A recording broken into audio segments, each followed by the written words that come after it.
Nous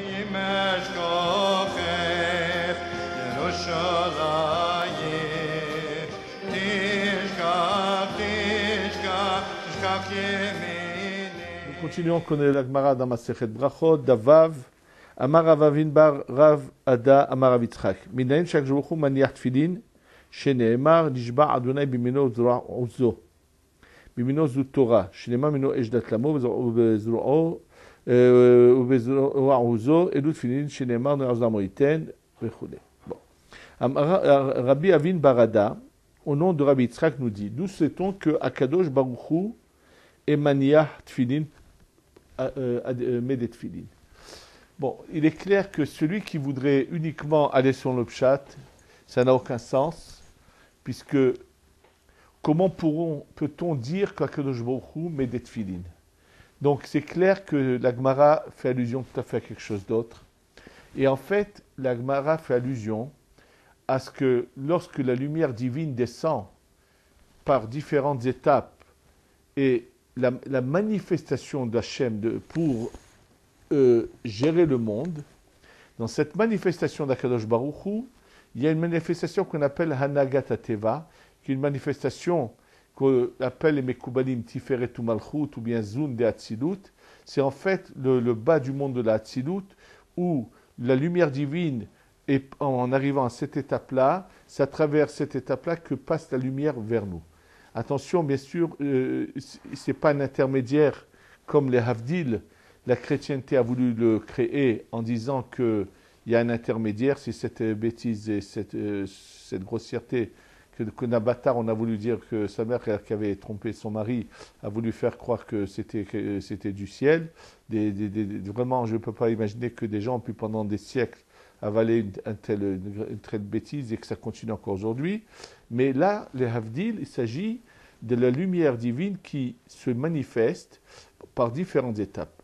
L'étape qui est celle qu'on appelle l'étape de la manifestation divine qui dirige le monde, pas de manière miraculeuse, mais d'une heure habituelle. Alors, en fait, quand nous agissons bien, on provoque que la lumière divine s'amplifie à cet endroit-là et se répand sur nous. Et les tefilines, quand nous les mettons tous les jours, il faut savoir que lorsqu'on met des tefilines, ce n'est pas juste qu'on met quelque chose sur notre bras, sur notre tête, c'est que tout simplement, tous les jours, quand on fait notre prière, au moment du schéma, il y a une lumière qui pénètre en nous et cette lumière est tellement intense que il va se passer quelque chose qui va faire qu'elle va jaillir à l'extérieur. Et donc, ça, c'est les tefilines qu'on a sur la tête et également sur le bras. Et d'ailleurs, juste pour bien comprendre que c'est une lumière qui se répand et qui se manifeste, simplement pourquoi on les met depuis le début de la prière? Parce que la lumière de la prière de la veille reste jusqu'à aujourd'hui, jusqu'au moment où de nouveau on va la renouveler. Et c'est pour ça qu'en mettant cette filine, on va provoquer qu'une certaine lumière vienne en nous. Et d'ailleurs, une expérience a été faite avec quelqu'un qui était malheureusement loin de la Torah. Et au Rachim, on lui a montré que s'il voulait faire l'expérience de mettre des tefilines et qu'on allait le photographier avec cet appareil qui voit les lumières qui sont autour de la personne, et on lui a montré la différence des photos lorsqu'il avait les tefilines ou lorsqu'il ne les avait pas. En tous les cas, ce que la ici Agmara veut dire, c'est que par notre action, on fait en sorte que la lumière divine se répande de manière plus intense à cette étape qui est marquée, qui en fait, à travers laquelle nous recevons la lumière d'Hachem, et c'est ça ce qu'on va comprendre tout de suite. Alors c'est ce qui est dit. Minayin chaque jour maniat tefilin, chaque jour maniat tefilin, shenemar comme il est dit, nishba Adonai bimino ou bezroa uzo. Dans Yeshaya, il est dit que Akadosh Baruch Hu a fait un serment avec sa droite et la force de son bras. Et alors, Gemara explique, Bimino, sa droite, ça veut dire Zu Torah, c'est-à-dire qu'il a juré par rapport avec la Torah. Chez Nehemar, d'où on sait que la Torah s'appelle la droite, Mimino, Esh Daklamo. Dans Devarim, il est dit que quand on parle de Mimino, à sa droite, Esh, une lumière de loi pour toujours. Donc, c'est la Torah. Et il est mentionné qu'elle est à droite. Ou Bezroa Uzo, et sur son bras de force, et l'utfilin.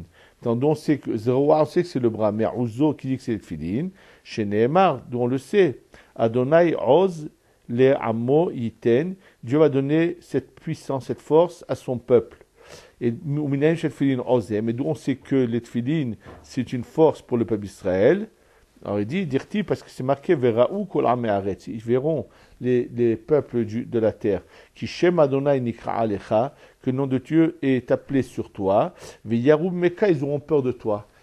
Donc ça veut dire, et Vetania, et que ça veut dire qu'ils verront que Dieu est appelé sur toi. Et Tania Rabbi Elazar et Don Omer, qu'est-ce que ça veut dire qu'ils verront le nom de Dieu qui est appelé sur toi? Et l'Utfilin chez Baroche sont les Tfilin qui sont sur la tête, et que ça leur fait peur parce que c'est une force que Hachem nous donne à nous. Donc de là, on voit que Hachem aussi a des tfilin. Amadé Rav Nachman bar Yitzhak le Rabbi Chia bar Ravin. Maintenant, puisqu'on nous a dit que Akadosh Baruch Hu met les tfilin, Rav Nachman bar Yitzhak a dit à Rabbi Chia bar Ravin, Anet tfilin démarré Alma, Maïktiveu, ces tfilin-là d'Akadosh Baruch Hu. Qu'est-ce qui est écrit sur eux? Là, apparemment, la Gemara a parlé des tefilines de la tête. Mais en tous les cas, qu'est-ce qui est marqué dedans? Amarlé lui a répondu Umi ke'amecha Yisraël goy ehad ba'aretz. Et qui, comme toi, le peuple d'Israël, est un peuple unique sur terre. Alors, Gemara dit la question est-ce qu'Akadosh Baruch Hu se glorifie, se loue des vertus du peuple d'Israël? Gemara dit oui, dirtiv comme il est dit, et Adonai hemarta hayom, va Adonai emircha hayom. Dieu, tu devras louer. C'est Rachid hemarta lashon chashivut vesheva. C'est-à-dire que donc vous donnez l'importance à Dieu et le louer. Et il est dit, va Shem il et Dieu va te considérer comme important et te louer. Amarem Akadosh Baruch Hu le Israël. Akadosh Baruch Hu a dit au peuple d'Israël, Atem asituni hativa achot ba'olam. Vous avez fait de moi un Dieu unique dans le monde, parce que hativa achot c'est unique, ça veut dire sans mélange et sans ni qu'il y ait des intermédiaires, ni un fils, ni un soi-disant prophète. C'est-à-dire aucune invention. Il y a un Dieu unique et c'est tout. Ba'olam. Vani e'ase etrem hativa ahad ba'olam. Et moi aussi, je ferai de vous qu'un peuple unique dans ce monde. Vous avez fait un Dieu unique, moi je ferai de vous un peuple unique. C'est-à-dire que ce que Dieu a apprécié, c'est que nous n'avons jamais, ceux qui sont restés dans le chemin de Dieu, qui sont restés le peuple d'Israël dans le chemin de Dieu, ne se sont jamais laissés influencer par, comment on appelle ça, par toutes les âneries qu'on peut entendre. Maintenant, il faut rajouter quelque chose. Il n'est pas suffisant de connaître la vérité, mais il faut être aussi capable de l'appliquer. Il m'est arrivé de rencontrer des gens qui ne sont pas du peuple d'Israël, qui étaient conscients de la vérité, mais qui n'avaient pas le courage de faire le pas. Et à tous les niveaux.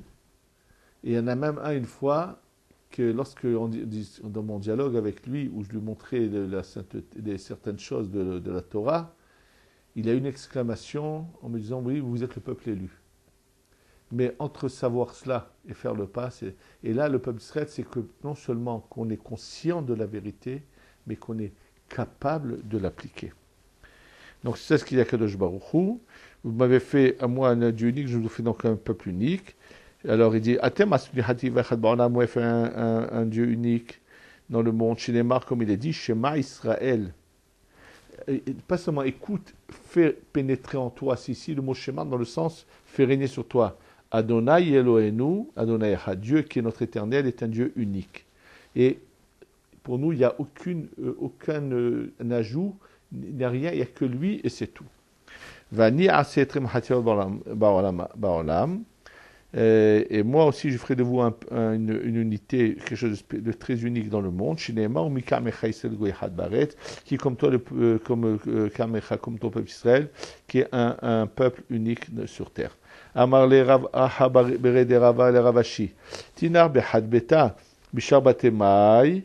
Alors il lui dit, bon, tu dis que sur les tefilines de la tête, il y a combien de... Il y a 4 compartiments.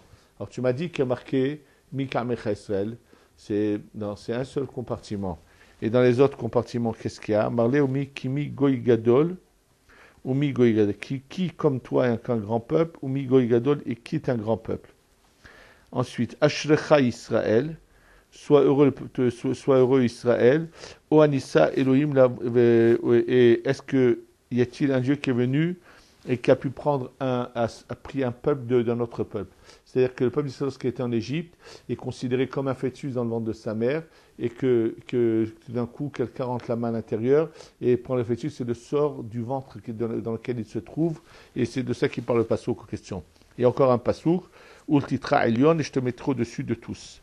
On m'aurait dit, bon, d'après ce qu'on a lu ici, 1, 2, 3, 4, 5, 6, Yachin Efiché, les Touvé, il est batté, alors il n'a pas que 4 compartiments comme nous. Elle m'a répondu, et la mi goigadol, mi goigadol, damien la dade, behad beta. Qui est comme toi, qui est un grand peuple? C'est dans le même compartiment. Ashecha Esomika Mechesred, c'est aussi behad beta dans le même compartiment. Ou Anusaluim behad beta, et ça c'est dans un seul compartiment.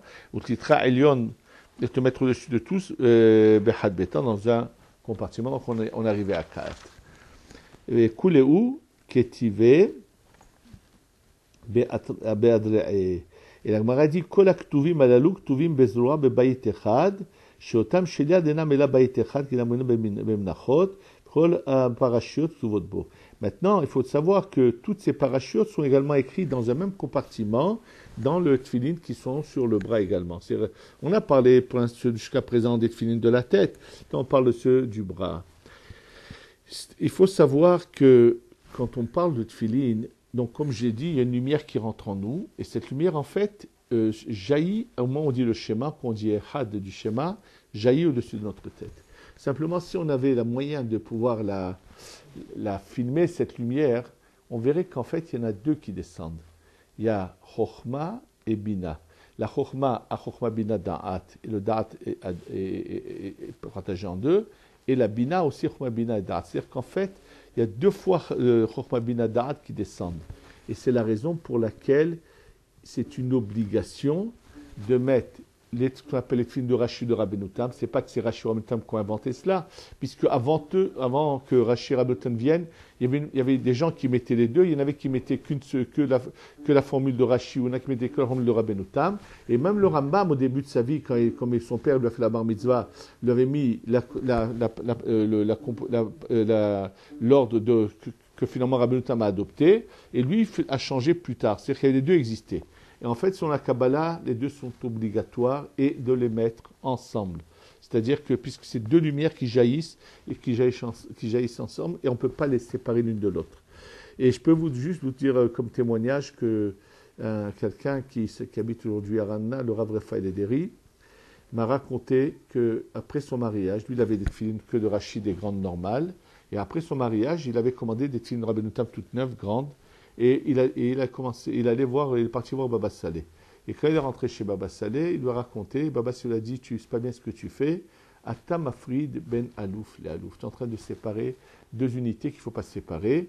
Et donc il a tout de suite revendu cette filine qu'il avait acheté. Il a acheté 2 petites. Et en fait, le Rachid Rabbeinu Tam Chochma Bina, c'est la lettre Yud et He du nom de Dieu, les 2 premières lettres du nom de Dieu, qu'on ne doit jamais séparer. Et c'est pour ça qu'il faut le savoir. Et c'est comme ça que Morenu Rabbeinu Sion Abashot disait que tout le monde doit mettre les Rashi Rabbeinu Tam ensemble. Donc, bien les 2 ensemble et non pas séparés. Et c'est très très important. Et il y a des Mekoubalim qui ont dit que ceux qui ne font pas ça, c'est comme si ils n'avaient jamais mis de tefillin de leur vie. Alors, c'était un grand Mekoubal Ashkenaz qui a dit ça, qui avait été à Yerushalayim. En tous les cas, puisque c'est très important, et c'est à ces lumières-là que nous mettons sur nous que fait allusion l'Agmara ici. Amar Ravavin Barav Ada Amar Ravitzra Kol Aragil Avolabet Kensed de Loba Yom Ehad Akashbochu Mash'il Bo Shenemar Mibachem Yire Adonai Shomea Bekol Avdo Asher Alach Hasherim Venogalo Im Nidvar Mitzah Alach Nogalo Vimbar Arshut Alach et Nogalo. Iftar b'shem Adonai. Matama mishum davele liftar b'shem Adonai velo batar.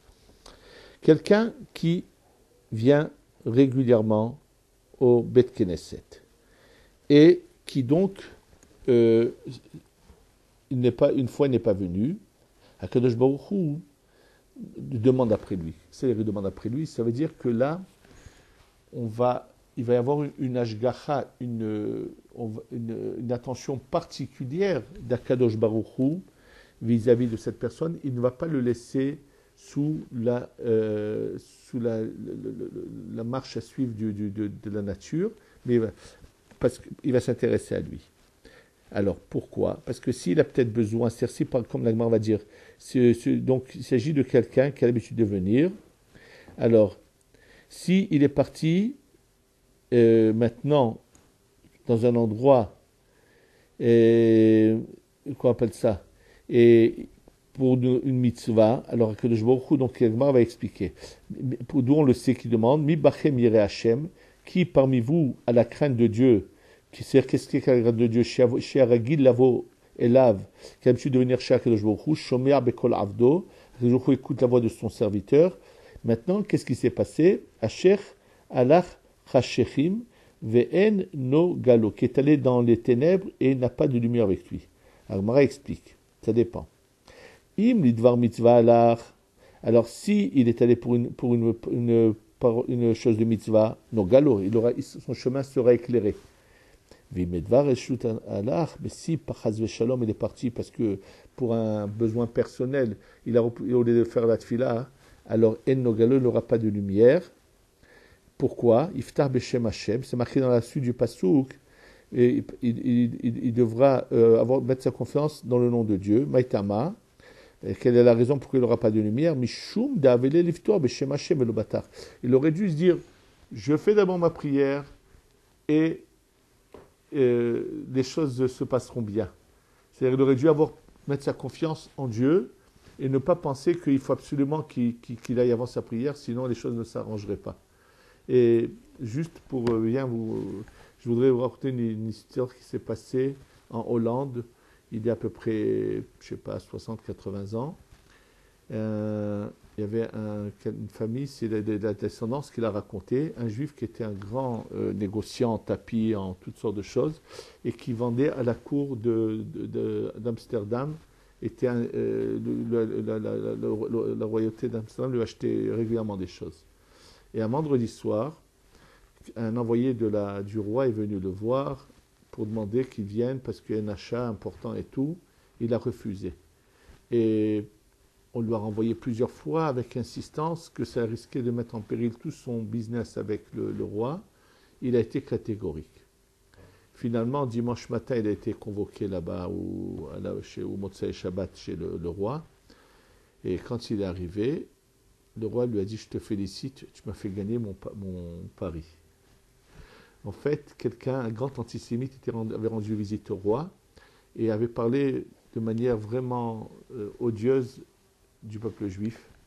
Et le roi lui avait dit « Écoute, je ne sais pas ce que toi que tu as connu, mais moi je peux te garantir que j'en connais, ils sont vraiment droits, ils ont une telle croyance et confiance dans leur Dieu, ils respectent pour rien au monde, on les fera trébucher. Il lui dit pas du tout, tu vois, pour de l'argent, tu peux leur faire.